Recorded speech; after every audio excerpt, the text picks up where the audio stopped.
In the Tactical Operations Center at Al Jazeer Forward Air Base, a seasoned A-10 pilot was about to challenge everything the military brass believed about women in combat. What started as a routine briefing took a shocking turn when they came face to face with institutional prejudice that could cost lives. Major Elena Ironhand Vasquez wasn't your typical desk-bound officer. For over a decade, she had spent her life mastering the art of close air support, known for bringing damaged aircraft home when other pilots would have ejected. When she encountered General Kincaid's dismissive declaration that women simply can't handle missions like this, she had no idea she was walking into a fight that would define her entire career. Vasquez volunteered for a mission that would lead to the most dangerous flying of her life. What began as a desperate attempt to save trapped special forces would become a proving ground for courage over convention. The Devil's Gauntlet Canyon would never be the same after one pilot decided that skill and determination knew no gender. The mountains were waiting, the enemy was entrenched, and everyone said it was impossible, except the woman who was about to prove them all wrong. Before we jump back in, tell us where you're tuning in from, and if this story touches you, make sure you're subscribed because tomorrow I've saved something extra special for you. The radio transmission lasted exactly 8 seconds, but it brought the entire Tactical Operations Center to complete silence. Bravo 6 to command, pinned down, high ground occupied, ammunition critically low, do not attempt extraction, this is our final stand. Then nothing. Just the hiss of dead air and the uncomfortable shuffle of boots on concrete flooring. Major Elena Ironhand Vasquez stood quietly near the back wall, arms crossed, her desert camouflage flight suit still dusty from the morning's maintenance check. She didn't move, didn't even blink, just stared at the green monitor display as if willing it to spark back to life. But the screen remained dark. No signal, no movement, just emptiness. Captain Williams, the SEAL team liaison, leaned forward across the tactical table. His weathered face was grim as he studied the terrain maps. That canyon's a death trap. Even our most advanced drones can't survive those conditions. Around him, officers and intelligence analysts exchanged helpless glances. The maps were already marked with red zones, terrain elevation brutal, crosswinds unpredictable, radar coverage non-existent in most sectors. The valley was a twisting corridor of stone and shadow, buried deep in the Garage Mountains, a place the locals had nicknamed the Devil's Gauntlet. Lieutenant Colonel David Rourke stepped forward, his weathered hands flat against the tactical display. "We wait until nightfall," he announced, though he didn't believe his own words. "If they're still breathing by then, we go in with Blackhawks under minimal moon cover." Everyone in the tent knew that would be far too late. The enemy controlled every peak, armed with rocket-propelled grenades, heat-seeking missiles, and eyes trained on every possible escape route. Bravo 6 had stumbled into the perfect ambush, surrounded on all sides. Their fate was simply a matter of time. Someone whispered what everyone was thinking. Even the SEALs are saying goodbye. The heavy metal door burst open with a bang that made everyone flinch. General Kincaid strode in, his silver eagles catching the harsh fluorescent lighting. Behind him, 2 aides struggled to keep pace, clipboards in hand and sweat already beading on their foreheads despite the air conditioning. "Status report," Kincaid barked, not bothering with pleasantries. Rourke straightened. "Sir, Captain Price's unit is trapped in grid 77 Delta. Enemy forces have established overlapping fields of fire from elevated positions. Extraction by conventional means is impossible," Kincaid finished. "I've read the briefing, Colonel. What I want to know is why we're still discussing this." He gestured at the map with obvious impatience. "That canyon has claimed every aircraft that's tried to enter it, every one. We don't throw good lives after bad." The room fell silent again, but this time it was different. Heavier, more final. Elena felt her jaw tighten. She stepped forward from the shadows. "Sir, with respect, they're not gone yet." Kincaid's eyes snapped to her, taking in the Major's insignia on her collar, the pilot's wings on her chest. His expression shifted to something between amusement and irritation. "Major Vasquez, sir." "Major Vasquez, you're proposing what, exactly? A suicide mission through terrain that's killed seasoned pilots with twice your flight hours?" Elena's voice remained steady. "I've flown that canyon before, sir, during Operation Gatekeeper. I know where the thermal currents break. I know how to ride the wind between those rock faces without getting torn apart." A few scoffs echoed around the room. One of the drone technicians muttered under his breath, "She can't be serious." Another whispered, "That place destroys aircraft for breakfast." Kincaid studied her for a long moment, his pale blue eyes calculating. When he spoke, his voice carried the weight of decades in uniform and decades of seeing the world through a very particular lens. "Major Vasquez, I appreciate your enthusiasm, but let's be realistic here. This isn't some training exercise or milk-run convoy escort. This is low-altitude combat, flying through terrain that would challenge our most experienced pilots. Women simply can't handle missions like this." The words hung in the air like smoke from a crash site. Every conversation stopped. Every keystroke paused. Even the air conditioning seemed to quiet down. Elena felt something cold settle in her stomach, but her expression never changed. "Sir, I have over 400 combat hours in the A-10. My qualification scores are irrelevant." Kincaid's voice cut through hers like a blade. "This is about more than test scores, Major. It's about physical strength, split-second decision-making under extreme stress, and the kind of brutal flying that separates the men from the boys. No woman has ever successfully completed a mission of this complexity." Rourke shifted uncomfortably beside the display. Lieutenant Kara Bishop, hunched over her computer workstation, stopped typing entirely. Even Williams looked like he wanted to be anywhere else. Elena took a step closer to the tactical table. "General, with all due respect, Captain Price and his team are running out of time. If someone doesn't provide close air support within the next 2 hours, they're going to die. I can fly that canyon." "No, you cannot." Kincaid's tone brooked no argument. "I will not authorize a mission that sends more of our people to their deaths based on some misguided notion of gender equality. The answer is no, Major. Final decision." He turned toward the exit, his aides scrambling to follow. "Colonel Rourke, prepare a casualty notification for Bravo 6. Full honors, of course." The door slammed shut behind him. For a moment, nobody moved. The tactical displays continued their quiet humming. Someone's pen clicked nervously against a metal table. Elena stood motionless, staring at the map of the Devil's Gauntlet, her hands clenched into fists at her sides. Finally, Rourke cleared his throat. "Dismissed," he said quietly. "All of you. Except you, Major. I'd like a word." The operations center emptied slowly. Officers and technicians filing out with the careful quiet of people trying not to look like they were eavesdropping. Bishop lingered at her workstation longer than necessary, pretending to organize files while stealing glances at Elena and Rourke. When the door finally closed, Rourke moved to the tactical display and began tracing routes with his finger. "Hypothetically," he said, not looking at Elena, "if someone were to attempt it, what route would they take?" Elena stepped closer to the map. "South approach, come in low through Walker's Gap, follow the shadow line along the eastern wall. The thermal drafts are more predictable there, and the sight lines from enemy positions are blocked by the overhang." Hypothetically. She pointed to a narrow section of the canyon. "Here's the choke point. Price's team would be trapped right about here. If someone could eliminate the RPG positions on the North Ridge and provide cover for maybe 3 minutes, a ground team could reach the extraction zone." Rourke nodded slowly. "And hypothetically, what aircraft would be best suited for such a mission?" A-10, no question. Built for low-altitude strikes, can take damage and keep flying. The GAU-8 has the range and precision needed for close support without risk to friendly forces. "Your bird ready to fly?" Elena felt her pulse quicken. "Hammerhead's always ready, sir." Rourke straightened up and checked his watch.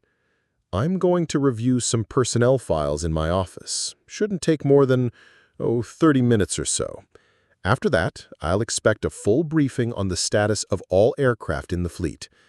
He turned toward the exit, then paused. "Major." "Sir?"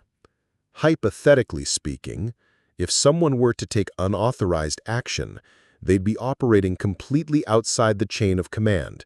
No official support, no backup, no extraction if things go wrong.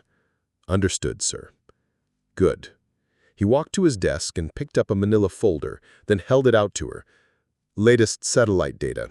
Came in 20 minutes ago. Thought you might find it educational. Elena took the folder, feeling the weight of more than just paper. Thank you, sir. For what, Major? I haven't done anything. Hangar Bay 3 hummed with late afternoon activity, but it quieted when Elena walked through the main doors. Her A-10, tail number 810965, sat in the center bay like a sleeping predator. The twin-engine Thunderbolt II had earned its nickname Warthog, honestly. Ugly as sin, but built to survive anything short of a direct missile hit.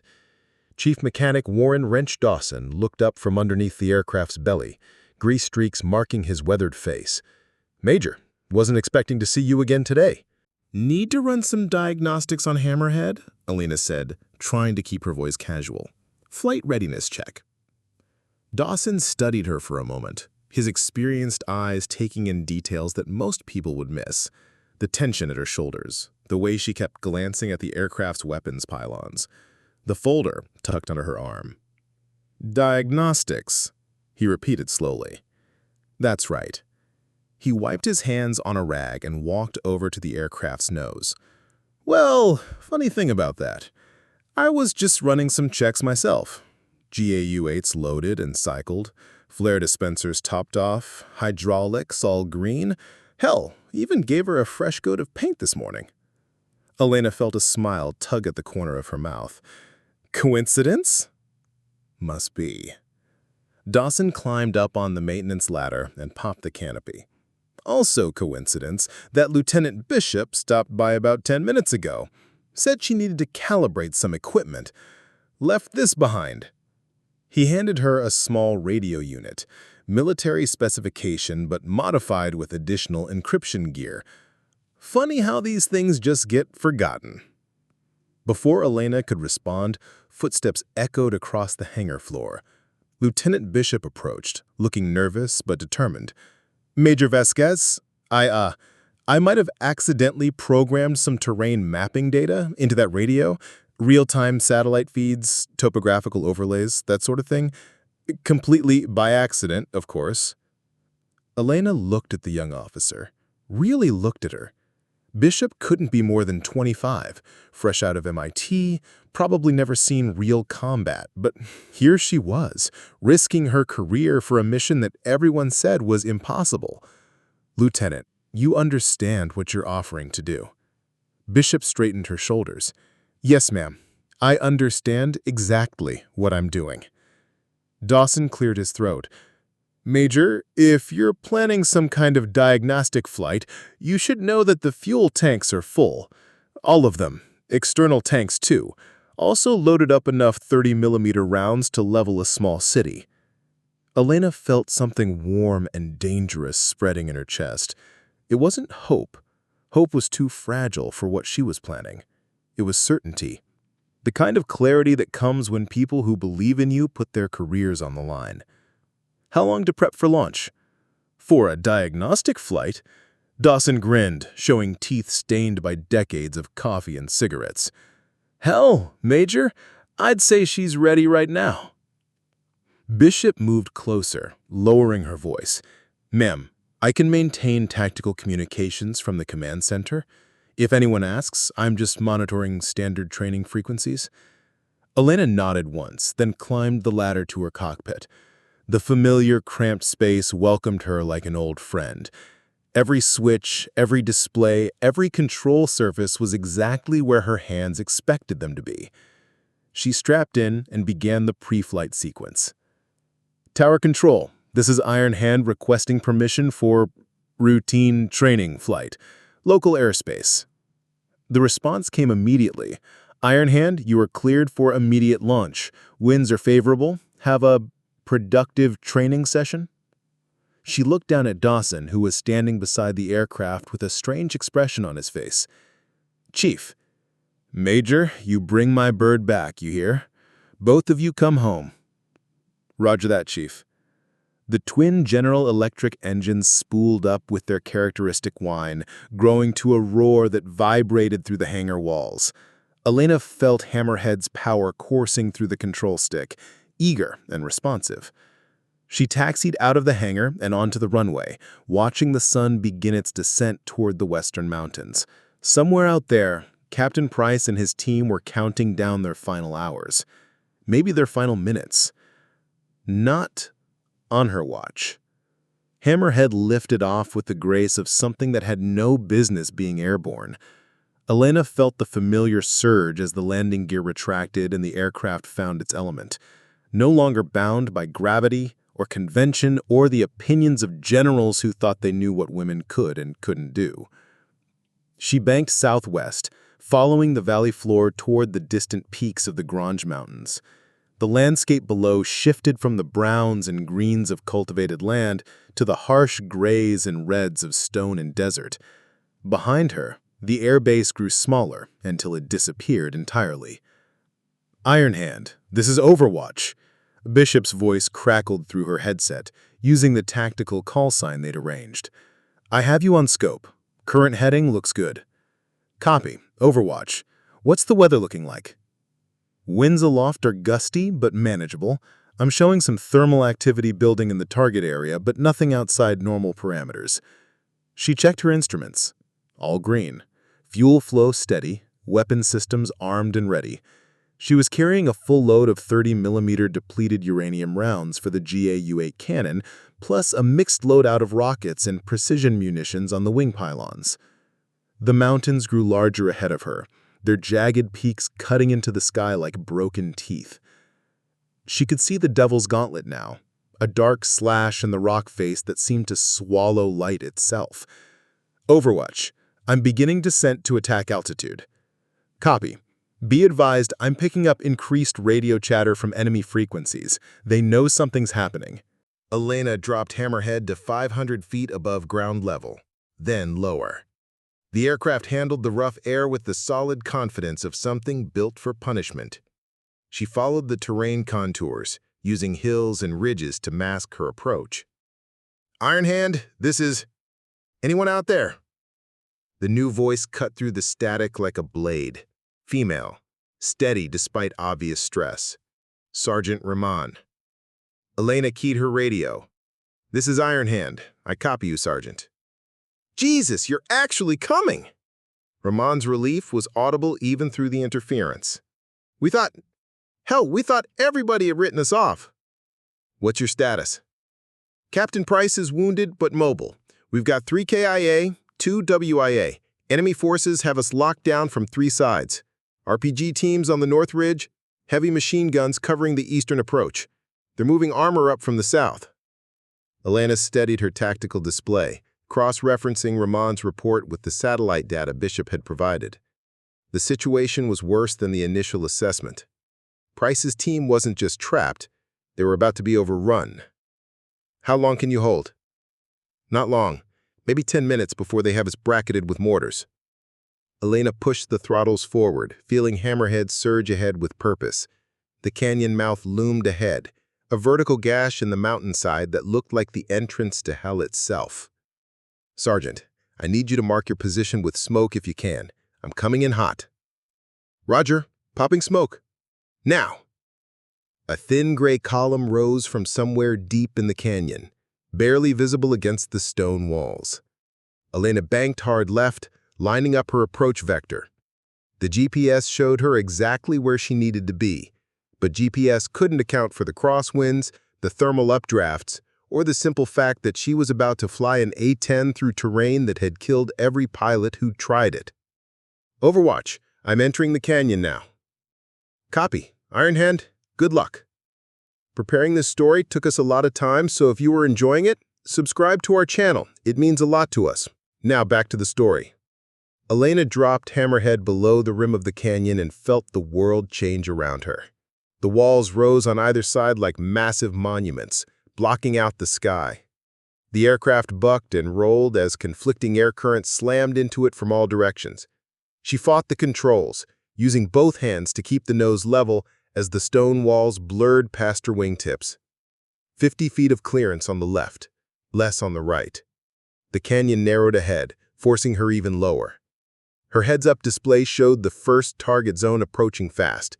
Enemy positions marked in red, friendly forces in blue. The difference between life and death measured in meters. Rahman, talk to me. Where are they? North Ridge, 600 meters ahead of your position. I can see muzzle flashes. Elena pulled back slightly on the stick, gaining just enough altitude to clear a rock outcropping, then dropped again. The GAU-8's targeting reticle swept across the ridgeline, searching for targets. There, movement in the shadows, the distinctive signature of an RPG launcher. Contact! Going hot! The cannon's roar filled the canyon like thunder. The GAU-8's roar filled the canyon like thunder from an angry god. 30mm depleted uranium rounds chewed through rock and fresh with equal efficiency. Elena watched the muzzle flashes on the North Ridge disappear in clouds of dust and debris. The first RPG team simply ceased to exist. Good hit! Good hit! Rahman's voice crackled through the static. That's 2 down on the ridge. Elena banked hard right, using the canyon wall to shield her approach to the second target zone. Hammerhead responded like an extension of her will, rolling and diving through the narrow space with precision that would have been impossible in any other aircraft. The targeting computer chimed. New contacts. A technical truck raced along the ridgeline, trying to reach an elevated firing position. Elena could see the heavy machine gun mounted in its bed, the crew scrambling to bring it to bear on Price's position. Not today, she muttered, pulling the trigger. The cannon's burst lasted exactly 1.2 seconds.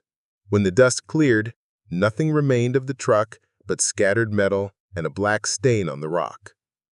Ironhand, this is Overwatch. I'm showing movement from the east. Multiple vehicles. Approximately 2 clicks out and closing fast. Elena checked her fuel gauge. Still good, but every minute in the canyon was burning through her reserves at an alarming rate.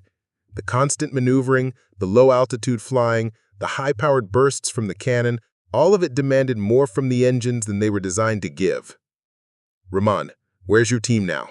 Moving toward the extraction point, but we're taking fire from machine gun positions on the eastern approach.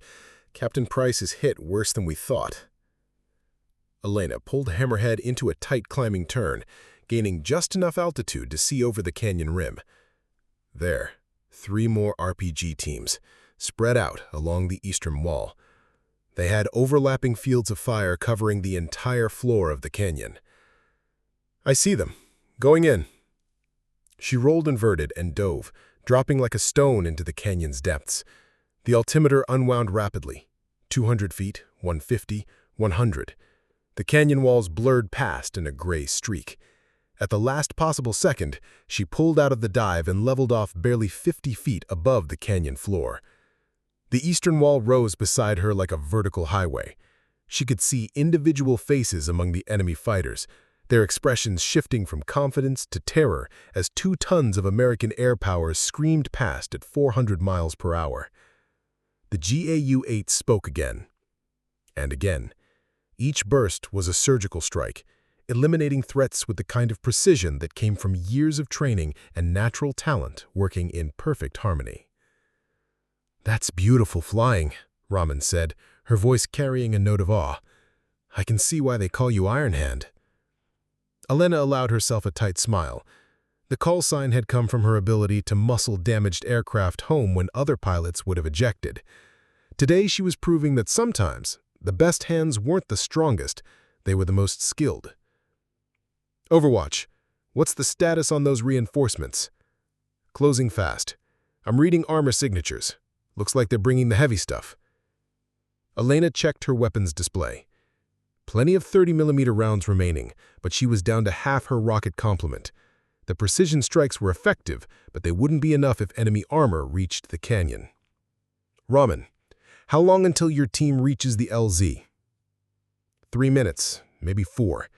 Captain Price is slowing us down, but we're moving. 3 minutes. Elena ran the calculations in her head. Enemy reinforcements would arrive in approximately 5 minutes. That gave her a narrow window to clear the remaining obstacles and establish a defensive perimeter around the extraction zone. Copy.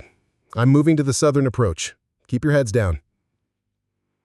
She pulled Hammerhead into another climbing turn, using the canyon walls to mask her movement.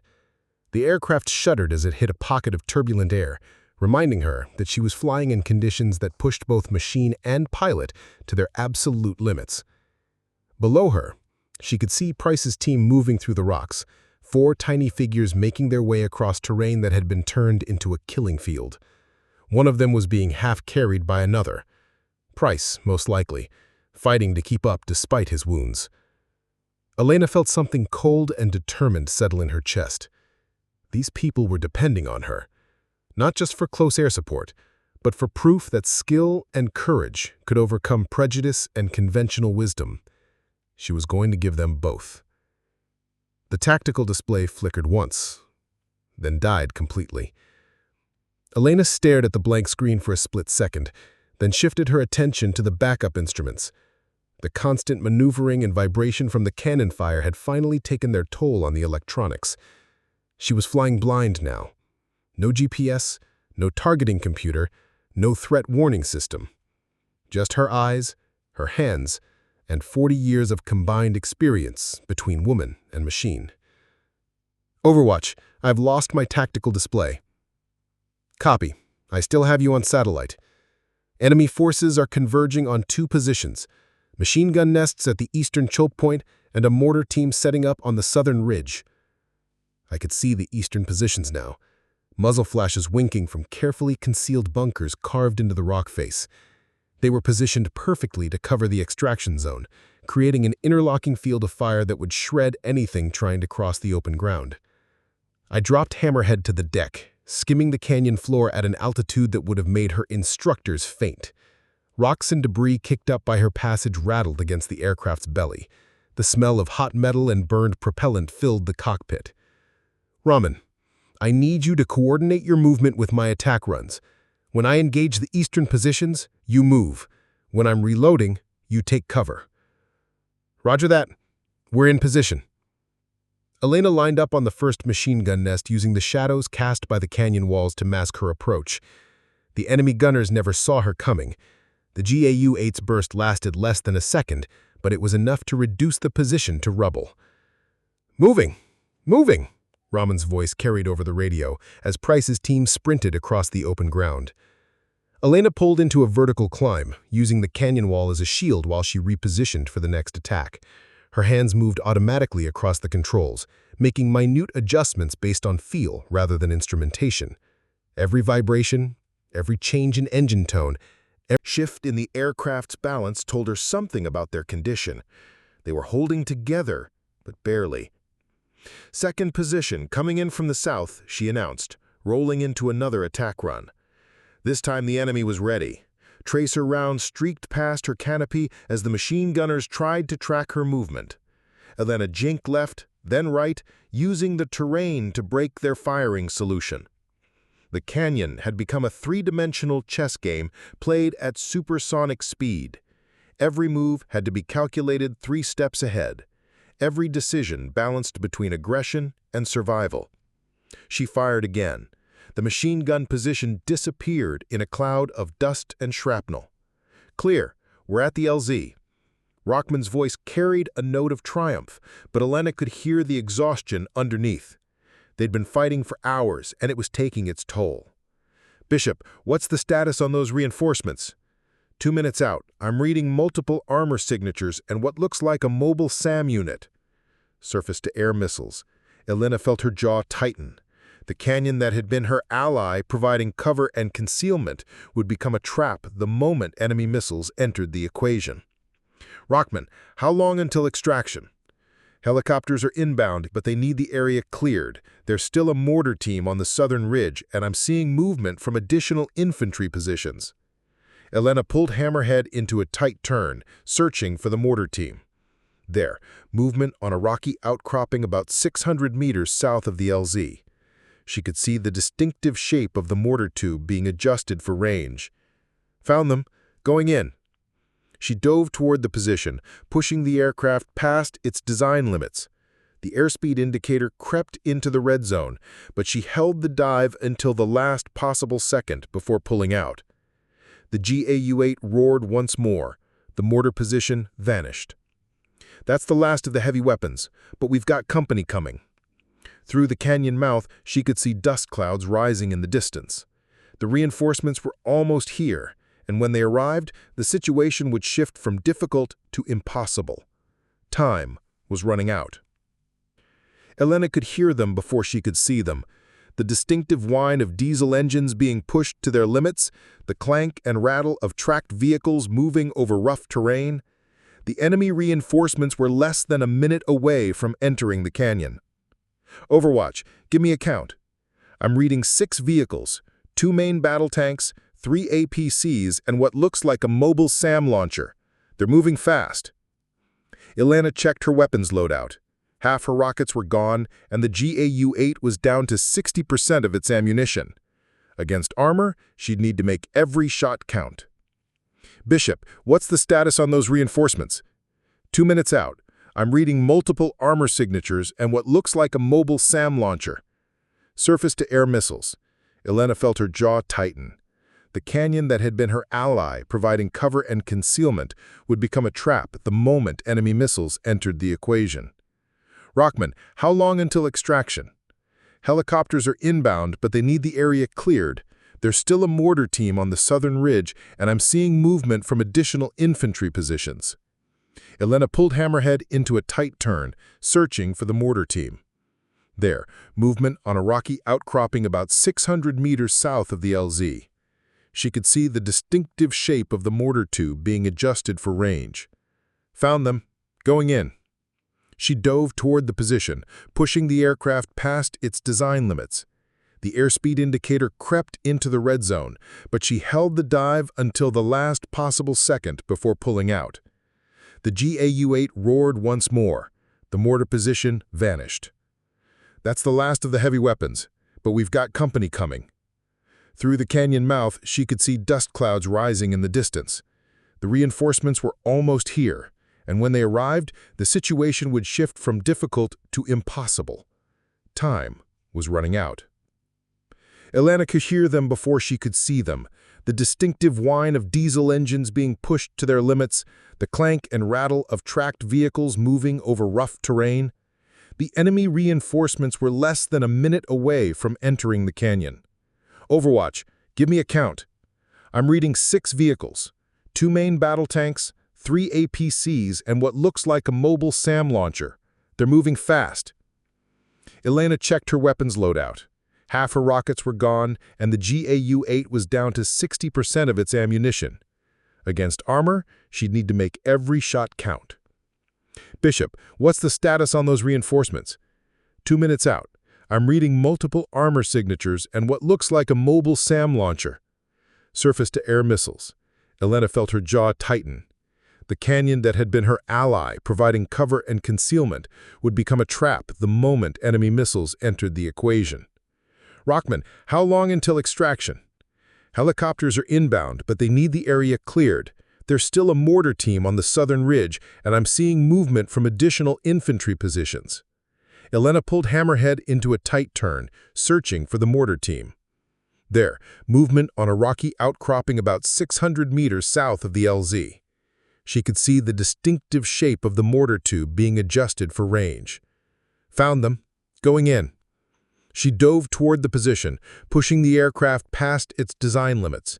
The airspeed indicator crept into the red zone, but she held the dive until the last possible second before pulling out. The GAU-8 roared once more. The mortar position vanished. That's the last of the heavy weapons, but we've got company coming.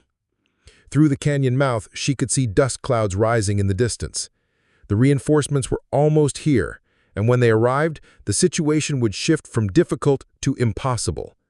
Time was running out. Their fire. She jinked hard left as bullets sparked off her wing. The aircraft shuddered as several rounds found their mark, but the A-10's titanium bathtub around the cockpit held firm. The GAU-8 answered with its characteristic roar. The lead APC staggered as 30mm rounds chewed through its frontal armor. The vehicle slewed sideways and came to a stop, smoke pouring from its engine compartment. "Ironhand, this is Desert Eagle Flight. We're inbound for extraction, but we need that LZ cleared." The helicopter pilots. Elena could see them now. 2 UH-60 Blackhawks approaching from the north. They were flying low and fast, but they'd be vulnerable the moment they began their landing approach. "Copy, Desert Eagle. Working on it." She banked hard right, lining up on the 4th APC. This crew had taken cover behind a rock formation, using the terrain to shield their vehicle while their dismounted infantry spread out among the boulders. Elena dropped even lower, flying between the rock formations at an altitude that measured in feet rather than hundreds of feet. The sensation was like threading a needle while riding a motorcycle, requiring perfect timing and absolute precision. The APC's commander made the mistake of exposing his cupola to get a better firing angle. Elena's burst took the top clean off the vehicle, eliminating both the commander and the heavy machine gun in a shower of sparks and shrapnel. But as she pulled out of the attack run, warning lights began flashing across her instrument panel. Hydraulic pressure dropping, engine temperature rising, the constant low-level flying and combat maneuvering were taking their toll on Hammerhead. She was running out of time, ammunition, and aircraft. "Raman, status on your team." "Ready for extraction, but we've got infantry closing from the east." Elena looked toward the extraction zone and felt her blood run cold. The remaining APCs had disgorged their troops, who were now advancing through the boulder field toward Price's position. In the confined space of the canyon floor, the Special Forces team's superior training and equipment couldn't overcome simple mathematics. They were about to be overrun. The shoulder-launched missile appeared on Elena's peripheral vision like a streak of deadly light. Heat-seeking, fast, and aimed directly at Hammerhead's starboard engine. She had perhaps 3 seconds to react before the missile's proximity fuse turned her aircraft into scattered metal across the canyon floor. The flare dispensers were nearly empty. She'd been burning countermeasures throughout the engagement, and at this range, even flares might not be enough to break the missile's lock. Elena did the only thing that made sense. She flew directly at the missile team. Hammerhead dove toward the rocky outcropping where the launcher had fired from, closing the distance so rapidly that the missile's guidance system couldn't adjust. The missile streaked past her port wing, close enough that she could see the exhaust trail in her mirrors. The GAU-8 spoke one final time. The missile team disappeared in a cloud of pulverized rock and smoke. "Jesus Christ," Raman's voice carried across the radio. "Did you just—" "Overwatch, I need that SAM location, now." "Southern Ridge, approximately 800 meters from the LZ. It's mobile, moving to get a clear shot at the incoming helicopters." Elena pulled Hammerhead into a climbing turn, but the aircraft responded sluggishly. The hydraulic warning light was flashing red now, and she could feel the controls getting mushy. Whatever damage she'd taken during the last attack run was getting worse. She crested the canyon rim and immediately spotted the mobile SAM launcher, a tracked vehicle with twin missile rails already elevated and tracking the approaching helicopters. The crew was moving with practiced efficiency, preparing to engage the extraction aircraft the moment they entered range. "Desert Eagle Flight, you have a SAM threat at your 2 o'clock. Break off approach and wait for my mark." "Copy, Ironhand. Standing by." Elena rolled into what she knew would be her final attack run. Hammerhead was dying beneath her. She could feel it in every control input, every vibration through the airframe. The starboard engine was running rough, probably damaged from debris from one of her ultra-low passes. The hydraulics were failing, making every maneuver a fight against the aircraft's own systems. But she still had ammunition, and she still had enough aircraft to deliver it. Elena squeezed the trigger. The burst lasted longer than usual. She'd held it down for nearly 2 full seconds, pouring everything she had into the target. When the smoke cleared, nothing remained of the SAM launcher but scattered pieces of metal and a crater in the rock. "SAM threat eliminated. Desert Eagle, you are clear for extraction. She pulled out of the dive and immediately felt something wrong with the aircraft's balance. A quick glance at the engine instruments confirmed her fears. The starboard engine was failing, its temperature gauge redlined and climbing. Ironhand, this is Overwatch. Your aircraft profile looks irregular. Are you experiencing difficulties? Elena almost laughed. Difficulties. That was one way to put it. Minor technical issues, she replied, wrestling with the controls as Hammerhead tried to roll inverted. Nothing I can't handle. Below her, the two Blackhawks swept into the canyon like mechanical angels. Their door gunners were already firing, suppressing the remaining enemy infantry while the aircraft settled onto the rocky floor of the LZ. Elena watched through her damaged HUD as Price's team sprinted toward the helicopters. She could see Rahman helping to carry the wounded captain, their movements coordinated despite exhaustion and stress. Professional soldiers doing what they did best, adapting, surviving, getting the job done. The helicopters lifted off less than 30 seconds after touching down, the rotors beating the air as they climbed out of the canyon with their precious cargo. Desert Eagle flight is clear of the LZ, came the pilot's voice. Package secured, all souls accounted for. Elena felt something loosen in her chest, a tension she hadn't even realized she'd been carrying. They were safe. Price and his team were going home. Now she just had to do the same. Overwatch, this is Ironhand. Mission complete. I'm RTB. Copy, Ironhand. We'll have emergency crew standing by. Elena banked Hammerhead toward home, nursing the throttles to keep the failing engine running. The aircraft flew like a wounded bird, listing to starboard and requiring constant control inputs to maintain level flight. The canyon walls fell away behind her, and she found herself flying over the same terrain she'd crossed an hour earlier. But everything had changed. The sun was lower now, casting longer shadows across the desert. And somewhere behind her, scattered across the floor of the Devil's Gauntlet, lay the remains of an enemy force that had learned too late what happened when they trapped American soldiers. Elena A. Vasquez had proven more than just her flying skills today. She'd proven that courage had no gender, that excellence knew no boundaries, and that sometimes the right pilot in the right aircraft could accomplish the impossible, even when everyone said it couldn't be done. The RPG streaked toward the lead Blackhawk like a comet of death. Elena saw it launch from a concealed position on the eastern ridge, a final desperate shot from enemy fighters who refused to accept that their ambush had failed.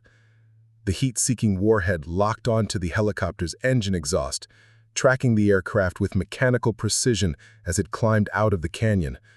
She had perhaps 2 seconds to react. Elena threw Hammerhead into a diving turn that pushed both aircraft and pilot past their breaking points. The damaged hydraulics screamed in protest as she pulled G-forces that would have made a younger pilot black out. Her vision grayed at the edges, but she kept the helicopter in sight as the RPG closed the distance. At the last possible second, she pulled the trigger. The GAU-8's burst lasted exactly 0.8 seconds, all the ammunition she had left. The depleted uranium rounds intercepted the RPG's flight path in a shower of sparks and shrapnel. The missile detonated harmlessly in midair, its explosion lighting up the canyon walls like deadly fireworks. "What the hell was that?" came the voice of Desert Eagle 1, the lead helicopter pilot. "Close air support," Elena replied, her voice steady, despite the fact that she'd just performed a maneuver that would be studied in flight schools for decades. "You're clear to egress." She watched the two Blackhawks disappear over the northern ridge, carrying Price's team to safety. Only then did she allow herself to assess the true condition of her aircraft. The starboard engine was running on borrowed time, its temperature gauge buried in the red zone. The hydraulic system was down to minimal pressure, making every control input a battle against the aircraft's own weight. Warning lights decorated her instrument panel like a malevolent Christmas tree. But Hammerhead was still flying, still responding to her commands, however reluctantly. "Overwatch, this is Ironhand. Package delivered. I'm heading home." "Copy, Ironhand. We'll have emergency crews standing by." How's your aircraft status? Elena looked at the maze of warning lights and failed systems. I've had better days, but she'll get me home. She banked toward the northwest, following the same route she'd taken into the mountains. But everything had changed. The afternoon sun was sinking toward the horizon, casting long shadows across the desert floor. And Hammerhead flew with the heavy grace of something that had given everything it had to give.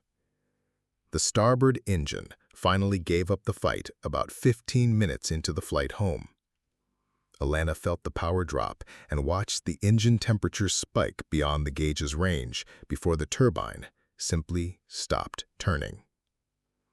The aircraft immediately began pulling to the right, trying to roll inverted as the asymmetric thrust took hold. She compensated with left rudder and aileron, fighting to keep the nose pointed toward home. Flying on one engine was challenging enough, in perfect conditions. Doing it with a damaged hydraulic system and battle damage was like trying to control a wounded elephant. Overwatch, I've lost the starboard engine, still flying, but it's going to be a long trip home. Copy. I'm vectoring emergency services to your route. How's your fuel? Elena checked the gauge and felt her stomach drop. The constant maneuvering and combat flying had burned through her reserves faster than planned. Add the inefficiency of single-engine flight, and the numbers were getting uncomfortable. I'll make it, she said, though she wasn't entirely certain.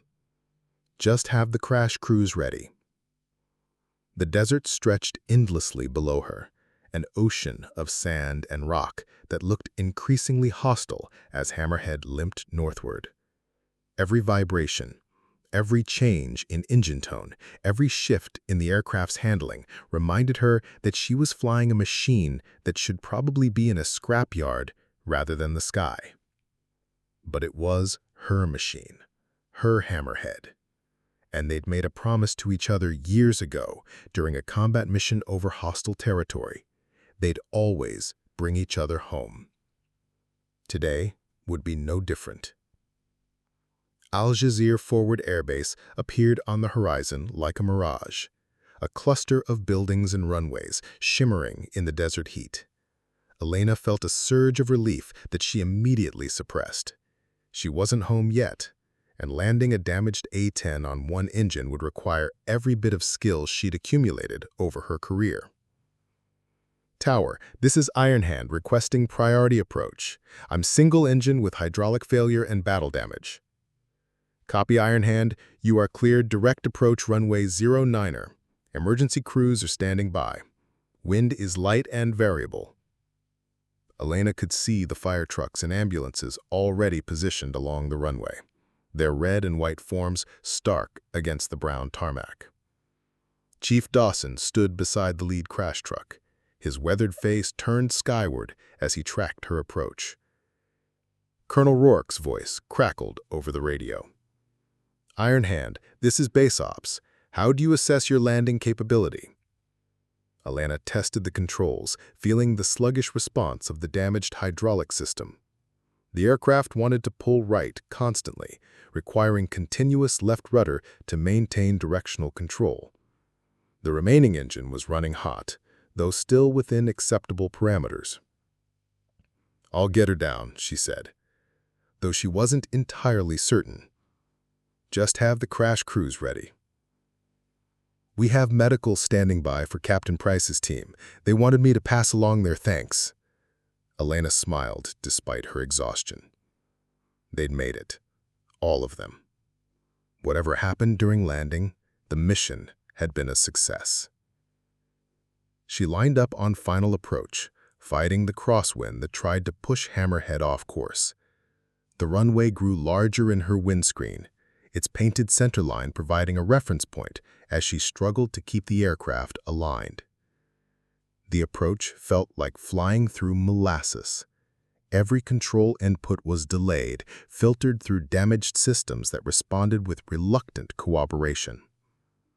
She had to lead every turn, anticipate every gust of wind, think 3 steps ahead of an aircraft that no longer flew with its characteristic precision. Looking good, Ironhand. You're on glide path. Elena pulled the throttle back slightly, trading airspeed for descent rate. The ground rushed up to meet her, faster than she'd like, but still manageable. She could see individual faces among the emergency crews. Dawson, several pilots she'd recognize, even some of the ground staff who'd worked on her aircraft. They were all watching, waiting to see if Major Elena Vasquez could prove one more time that skill mattered more than prejudice. The runway threshold passed beneath her nose. Elena pulled the throttle to idle and raised the nose slightly, bleeding off airspeed in the final moments before touchdown. Hammerhead settled onto the runway with a jarring impact that sent shockwaves through the damaged airframe. She immediately deployed the drag chute and applied gentle brake pressure, feeling the aircraft slow, but also threatened to veer off the centerline. The damaged hydraulics made directional control marginal at best. "Stay with me, girl," she whispered, fighting the controls as Hammerhead tried to ground loop to the right. The aircraft finally came to a stop about halfway down the runway, its nose cocked slightly off-center but firmly planted on solid ground. Elena sat in the cockpit for a moment, listening to the cooling engine tick and feeling the strange sensation of stillness after hours of constant motion. She was home. The emergency crews swarmed around the aircraft before she'd even shut down the remaining engine. Dawson climbed up the crew ladder and popped the canopy, his grease-stained face split by a grin that would have been visible from orbit. "Damn, Major, when you said you'd bring her back, I didn't think you meant in this many pieces." Elena unstrapped from her ejection seat and climbed out of the cockpit on legs that felt like rubber. The desert air hit her face, hot and dry and wonderful after the cramped confines of the damaged aircraft. "How bad is it, Chief?" Dawson walked around Hammerhead, cataloging the damage with practiced eyes. Bullet holes peppered the fuselage. The starboard engine nacelle was blackened with heat damage. Several pieces of the vertical stabilizer were simply missing. "Well," he said finally, "the good news is that most of the important parts are still attached. The bad news is that everything else is held together by willpower and aviation fuel." Elena nodded, then looked toward the operations building. Through the windows, she could see figures moving around. Officers, technicians, probably a few people who were very interested in hearing her account of what had happened in the Devil's Gauntlet. "Major Vasquez?" A young airman approached with obvious nervousness. "Colonel Rourke requests your presence in the briefing room. When you're ready, ma'am." Elena looked back at Hammerhead one more time.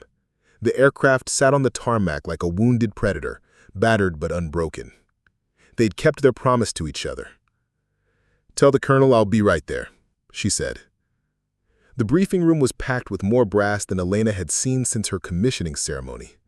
Officers from multiple services filled every chair, with additional personnel standing along the walls. At the head of the table sat General Kincaid, his expression unreadable as Elena entered and moved to the single empty chair facing the assembly. "Major Vasquez," Kincaid began, his voice carrying the formal tone of an official inquiry. "You are here to provide testimony regarding Operation... what are we calling this?" "Ironhand, sir," Rourke supplied. "The mission designation is Operation Ironhand." Kincaid's eyebrow twitched slightly at the call sign, but he continued. "Operation Ironhand, an unauthorized combat mission undertaken in direct violation of standing orders." Elena kept her expression neutral. "Sir, I volunteered for a combat search and rescue mission to extract a trapped special operations team. The mission was successful."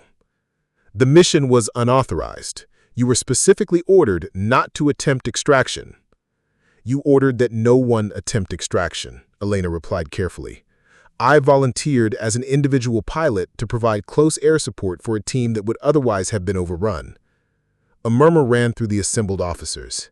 Elena caught sight of Lieutenant Bishop near the back of the room, her young face tense with worry. Rourke stepped forward. "General, if I may, we have testimony from the personnel involved that might provide context." He nodded to an aide, who opened the door. Captain Price entered, moving carefully but under his own power. His left arm was in a sling, and Elena could see fresh bandages beneath his uniform, but his bearing was that of a professional soldier delivering a report. "Captain," said Kincaid, "please provide your account of the events." Price straightened to attention despite his injuries. "Sir, my team was trapped in an untenable position with no viable extraction route. Enemy forces had established overlapping fields of fire from elevated positions, and we were taking casualties. Without Major Vasquez's intervention, my entire team would have been killed or captured." "And what was the nature of Major Vasquez's intervention?" "Sir, Major Vasquez conducted precision close air support operations in extremely hazardous terrain. Her flying was—" Price paused, searching for words. "Sir, I've never seen anything like it. She eliminated multiple enemy positions while operating in a canyon that's claimed every aircraft that's tried to enter it. Her actions directly enabled our extraction." Kincaid leaned forward. "Captain, in your professional opinion, could this mission have been accomplished by any pilot?" Price didn't hesitate. "No, sir. Absolutely not. The level of skill required was extraordinary. Major Vasquez didn't just complete an impossible mission, she made it look routine." Another officer entered the room. Sergeant Rahman, still wearing her combat gear, her face streaked with dust and exhaustion.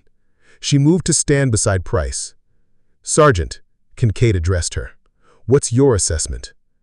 "Sir, Major Vasquez saved our lives. But more than that, she proved that excellence has nothing to do with gender. I've served with some of the best pilots in the military, and none of them could have done what she did today." Rahman's words hung in the air like a challenge. Elena saw several officers shift uncomfortably, while others nodded in agreement. Rourke activated the display screen, showing a detailed flight path analysis. "Lieutenant Bishop has prepared a technical assessment of the mission." Bishop stepped forward, her nervousness evident but her voice steady. "Sir, I tracked Major Vasquez's entire flight profile. She maintained an average altitude of less than 200 feet while conducting combat operations in terrain with minimal clearance. Her target engagement accuracy was 100%, with no collateral damage to friendly forces. The mission profile represents flying at the absolute limits of both human and mechanical capability." Kincaid studied the data for a long moment. When he spoke, his voice had lost some of its formal edge. "Major Vasquez, do you have anything to add?" Elena stood, her hands clasped behind her back. "Sir, I volunteered for this mission because I believed it was the right thing to do. Captain Price and his team were American soldiers in danger, and I had the capability to help them. The fact that others believed the mission was impossible didn't change my responsibility to try." "And the fact that you were specifically ordered not to attempt it?" Elena met his gaze directly. "Sir, I interpreted your order as applying to official mission authorization. I acted as an individual pilot, providing assistance to trapped personnel. I accept full responsibility for my actions." The room fell silent. Elena could hear the air conditioning cycling, the distant sound of aircraft operations, the quiet breathing of 24 officers waiting for judgment. Finally, Kincaid spoke. "Major Vasquez, your actions today were—" He paused, struggling with words that clearly didn't come easily. "Your actions were exemplary. You demonstrated extraordinary skill, courage, and devotion to duty. You proved that capability has nothing to do with gender and everything to do with character." He stood, and the entire room followed suit. "Furthermore, you will be assigned to develop and lead a new advanced low-altitude tactics program. We need pilots who can do the impossible, Major. And apparently, we need to stop making assumptions about who those pilots might be." Elena felt something release in her chest, a tension she'd carried for years. "Thank you, sir." As the briefing broke up and officers began filing out, Rourke approached her with a slight smile. "Well, Major, I'd say that went about as well as anyone could have hoped." Elena looked through the window at the flight line, where new pilots were already prepping aircraft for training missions. Tomorrow, she'd be teaching them to push the boundaries of what was possible. "Colonel, I think this is just the beginning." Outside, Hammerhead sat on the maintenance ramp, surrounded by technicians assessing the damage. Chief Dawson looked up from his clipboard and gave her a thumbs up. The aircraft would fly again, probably better than ever. Just like Elena Vasquez herself. The Devil's Gauntlet was still out there, waiting for the next impossible mission. But now at least the military knew who to call when impossible was the only option left. Up next, we have 2 more incredible stories that are waiting for you. Just click the image you want to watch and it will take you there. If you enjoyed this video, make sure to subscribe. It would mean a lot.